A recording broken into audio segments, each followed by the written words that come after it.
के जाऊं रे ललनवा। ई संदेशवा कहा सासू जी के अगवा, अरे ससुर के दिहा समझाई रे ललनवा। अरे ससुर के दिहा समझाई रे ललनवा।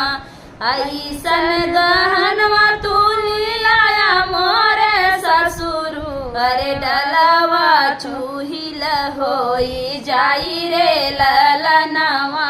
अरे डलवा चूहिल होई जाई रे ललनवा।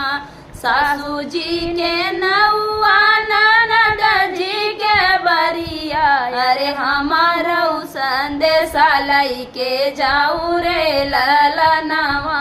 अरे हमारा संदेशा लई के जाऊ रे ललनवा।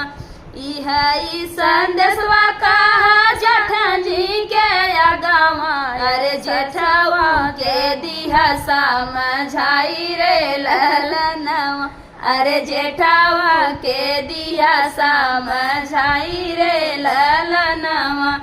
ऐसन सड़िया लिया मोरे जेठावा, अरे मड़वाया जोर होई जाई रे ललनवा। अरे मड़वाया जोर होई जाई रे ललनवा।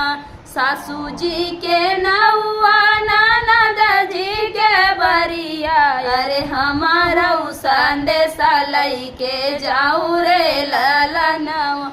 अरे हमारा संदेशा लई के जाऊ रे ललनवा। ई संदेशवा कहा नदी के अगवा, अरे स्वामी जी के दिहा समझाई रे ललनवा। अरे स्वामी जी के दिहा समझाई रे ललनवा। ऐसन सेनुरा लिया मोरे स्वामी, अरे मंगिया लगाया चटकोर रे ललनवा। अरे मंगिया लगाई चटकोर रे ललनवा। सासू जी के नौआ ननद जी के बरिया, अरे हमारा संदेशा लई के जाऊ रे ललनवा। अरे हमारा संदेशा लई के जाऊ रे ललनवा।